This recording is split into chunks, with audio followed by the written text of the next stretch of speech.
All right, ladies and gentlemen, and now we're back in business with a showdown between the Sons of Sigmar and the Wood Elves. Looks like the Prince and Emperor is going to be taking up arms outside of Altdorf here in the outskirts to deal with the trespassing Wood Elves.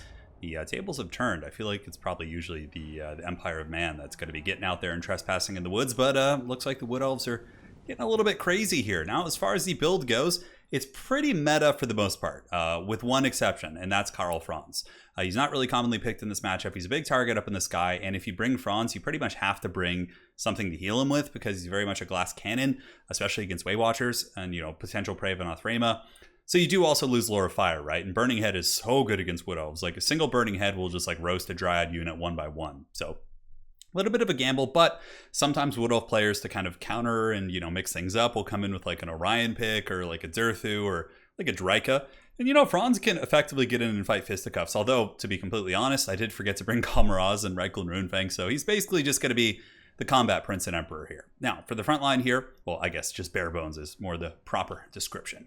Sigmar Sons and Spearmen. Spearmen with the shield's quite cost-effective. Quad Huntsmen just outstanding in this matchup. They are pretty good against almost everything on the Wood Elf roster. They wreck Huntsmen. They can deal with large threats. They can shoot at the lightly armored infantry, whether it be Eternal Guard or the Dryads, and they can counter pretty well against Wood Elf archers. Head-to-head, a Huntsman's going to lose to a Way Watcher, but there are more Huntsman models. You have 68, plus they're also in a loose formation, which is extremely cost-effective. Knights of the Blazing Sun are amazing in this matchup, one of the best units hands down. They defeat Wild Riders handedly, they crush most of the Wood Elf infantry.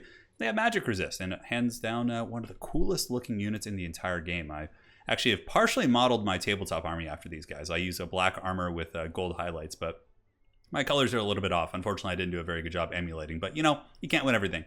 So that is it, Franz. We do also have a single Warrior Priest with the Banner of Flame to imbue fire damage into my missile pieces here to give them extra punch against Dryads, and we do also have the Soulfire Bombardment on him. Now for Hadris, pretty cool army. He's got Dryads who normally do well against State Troopers. They will outtrade Spearmen and Swordsmen and things like that. Double Way Watchers, Firebark Elders, the dreaded counter to Volkmar the Grim, Spellweaver of Life, and 4 Wild Riders, all of whom are going to be shielded, so the shield's certainly quite good. So firepower going in, rip it into the Spellweaver of Life, which is going to be running for the hills at this point, and the Imperial force is just kind of sitting back, waiting for the onslaught, looking to defend the gates of Altdorf. So should they lose, perhaps chaos will emerge from the bushes and take advantage of the discord and anarchy. So here comes the Dryads charging up and over the hill. The Huntsmen should still do good DPS against them. Hadris hadn't gotten the Wild Riders in position yet, so I couldn't shoot them. So I was like, all right, I guess I'll just kind of tee off here into the infantry, which, this Dryad unit will probably now lose to the Spear unit. So Knights of the Blazing Sun doing a downhill charge. And for anyone who said Cavalry is completely dead, I know they have their problems, but that is really, really good. So that Dryad unit gets wrecked. I take very little damage on the return. It's mostly great weapon units that are the problem with high mass, and I still think Cavalry are good in a number of matchups. So we do charge into the Wild Riders there and bait them into the spears, and now we can turn around. Our Knights are going to kind of reform ranks and intercept the Wild Riders. A nice charge here. Certainly quite punishing, does do a little bit of damage, but the stand your ground is good, and the other Knights of the Blazing Sun. Lances couched for, for Sigmar. It's Franz. I don't care if these guys worship something else. Franz is here, and it's going to be for Sigmar. So the Wild Riders having a pretty bad time. Franz giving the stand your ground, and of course the nice Earthblood going down, really going to give me the edge in that fight. On the other side, Knights of the Blazing Sun do intercept some Wild Riders who do get the Shield of Thorns, which is pretty cool. Or no, Shield of Flesh to Stone. Yeah, giving him some big armor. But I do rush the Warrior Priest in, and he moves in, and Soulfire Bombardment going down right there, doing some nice damage, giving my Knights of the Blazing Sun an advantage, which they had lost, basically because of the Flesh to Stone. But overall, this is a pretty good engagement for me. In the meantime, Sigmar Sons break through the Dryads in the front line, and we do have more Spearmen going around the back, looking to press into the Way Watchers. And the Cavalry, returning from their fight over there on the east side of the battlefield, going to be hammering into the back of these lightly armored Wood Elves. And this is pretty much a worst-case scenario for the Wood Elf Cavalry, especially with Franz coming in, wielding Galmaraz. He still has it. He's just not going to activate it. And really getting in there, doing some crazy, crazy good damage to those Wild Riders. And that's a really, really nice catch for us. Does give us the first noticeable lead in the balance of power by crushing the Wood Elf Cavalry. The Wild Riders will be trying to reform ranks with their superior speed. 85 against 76, I think, on Knights of the Blazing Sun. Only 71, I guess. That's another reason why they're good. Empire Knights and Reiksguard have 66 speed, but the extra 5 or 6 speed actually can make the difference. So Hadris does get on top of some of the Huntsmen here. He's able to get a couple Wild Riders, but the Knights of the Blazing Sun shall intercept them quite happily, and the Huntsman units can move and shoot, which is even better against Wood Elves. Another reason why they're so damn strong is because even if you're being pursued, you can still run and shoot. Not in 360, but you can run towards things, and they'll shoot the targets that you're running towards. So the Dryads trying to hunt them down, but the elite cavalry of Sigmar Well, I know technically they're a whole different thing. They have their own cult and all that kind of stuff, but you know, we're just gonna say it's Sigmar for today because, god damn it, the Emperor's here. So here comes the Knights running into the Dryads. Dryads, of course, are weak to fire, so the extra fire damage on these cavalry is huge.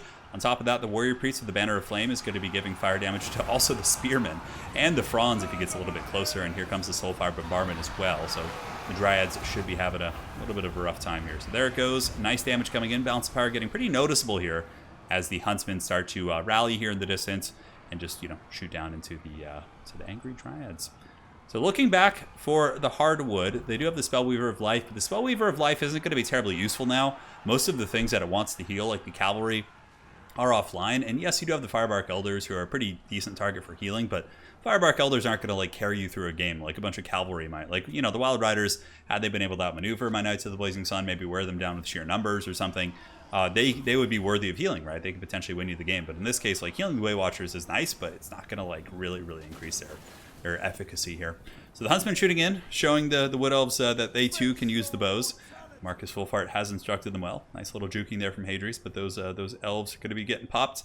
And the Spellweaver of Life just pulling back, probably going to be trying to reorganize and get some healing. And Franz is, you know, finding a home. He's getting in there and whipping out the big Galmaraz and battling the Firebark Elders. And man, oh man, I was actually just reading the lore about Karl Franz. If you just go to like the Warhammer Wikipedia page, Warhammer Fantasy, they have like a really good, it's almost like reading a book, just reading Franz's like lore in there. It really describes everything in cool detail. His like, you know, ascension to, you know, becoming the Emperor and the election and all the shenanigans and yeah, all sorts of crazy stuff. There's like an agent of Tzeentch that's like infiltrates his council and like, you know, he takes him out with Galmaraz in the 4th quarter of the election. It's just like, there's a lot of cool stuff.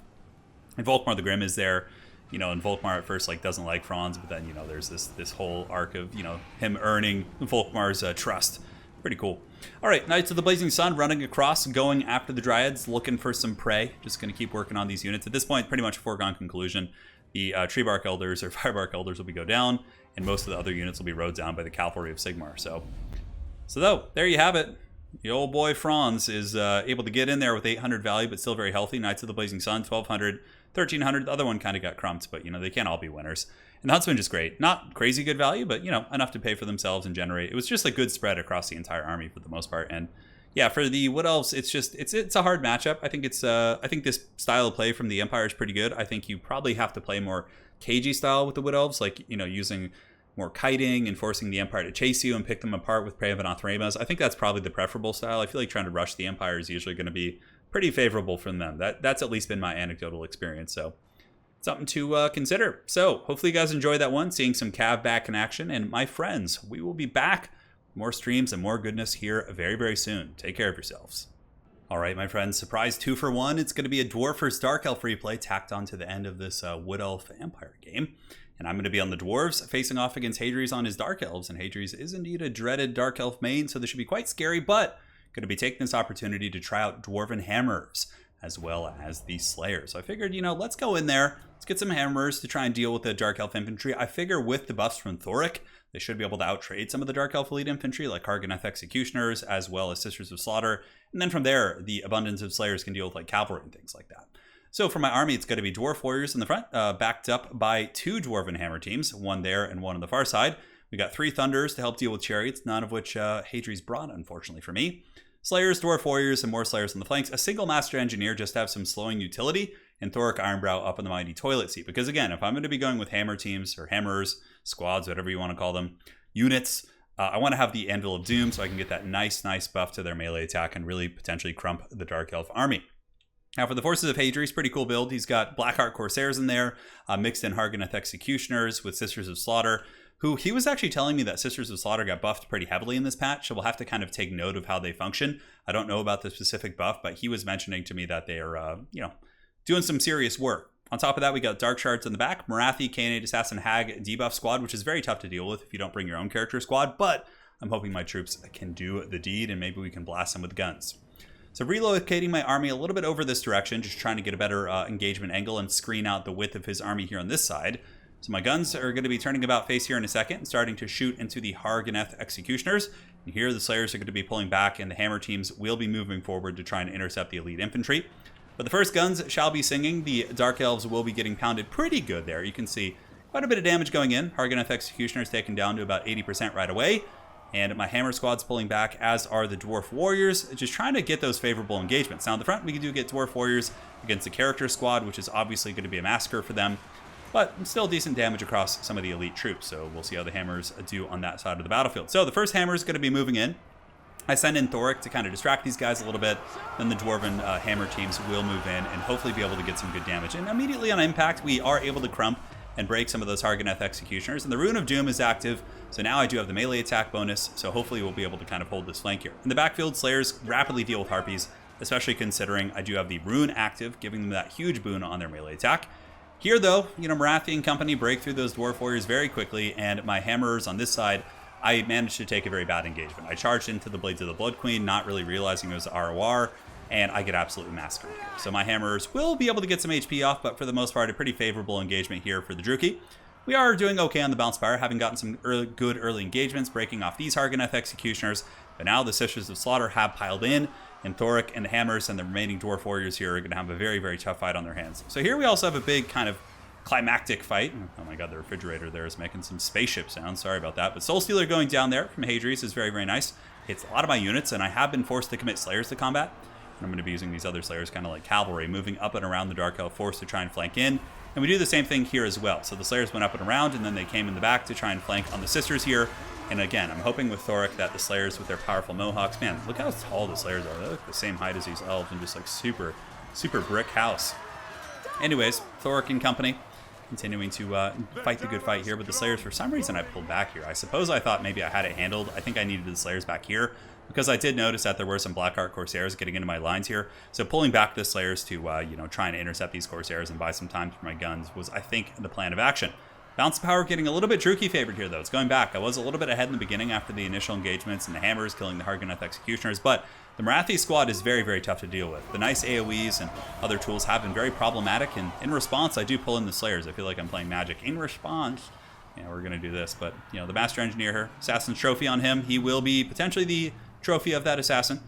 Is very, very tough. So he's going to be going down, but Slayer's getting some good DPS. You can see the Canate Assassin as well as the Hag here taking a lot of work because they have been separated from Big Mama.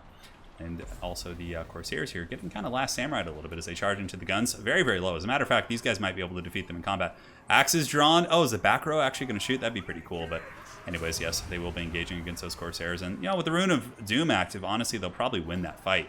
Now over here, this fight was pretty scary. I thought I was going to win this with Thoric here supporting, but the Sisters of Slaughter really just gave me the dirty. I feel like they're so good against Dwarves, which is strange because they don't have like good AP, but their stats are just so high that I think that in conjunction with some of their passive abilities makes them a very, very powerful tool. Some more Dwarves trying to find a nice place to shoot from where they're not going to be compromised, but looking around the battlefield, it's looking pretty bare bones here. I think the map too, it's a pretty small map, right? So, I think I would have liked to have used some artillery. However, I find that on bigger maps, Dark Elves will use bolt throwers to try and counter your artillery. So, yeah, overall, I think the hammer teams weren't as effective. It's pretty much point of no return at this point. Thoric is basically just being circle whipped by all these angry ladies.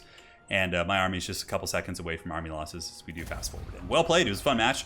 We got to test out the hammers, and I have to say I was grossly disappointed. 453, 797. This is the one that got in there and crushed the Hargoneth, but then in sustained combat versus Sisters and the Corsairs, they didn't do that well. I was really, really disappointed with them. Thoric is good as usual, but again, I just kind of got crushed on many of the engagements.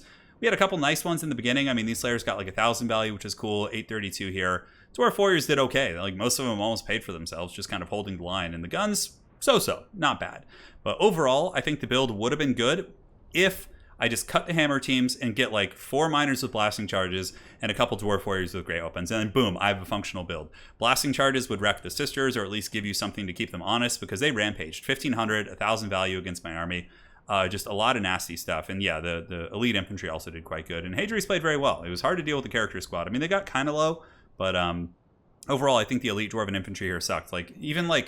Yeah, let's go to the drawing board here real quick. So well played again to my mighty opponent here and good friend Hadrius. So let's go over here to the custom battles, and we will go to the dwarves. So in that vein, I don't know, the anvil's pretty nice. Getting that constant business is cool. Rune of Wrath and Ruin, and probably these two runes are the way to go, just so you have some options. Now, I think you max out on blasting charges here and then get Norgamlings plus these. I think that's going to give you a better fight, and then from there, I still like the Thunders. I think that's a nice inclusion. get a couple Slayers in case they get like Dark Riders and Harpies. You're going to want something to peel. And then from there, you could just get a couple of these. And if we could squeeze a little bit more money out of this. Forge Fire is okay, not that useful. And boom, like this, suddenly this build is way better. And I think it would have had a very good chance against his build. But that one we brought with the hammers were just terrible. And having 6 blasting charges here is going to be really good. Thunders can help you with chariots. You have Slayers. You also have Thoric with his slows to help. And the Master Engineer, I think you can afford to cut. Anyways, well played to my opponent. We'll see you guys next time. Hopefully this build breakdown helped. And that is it for tonight. Take care.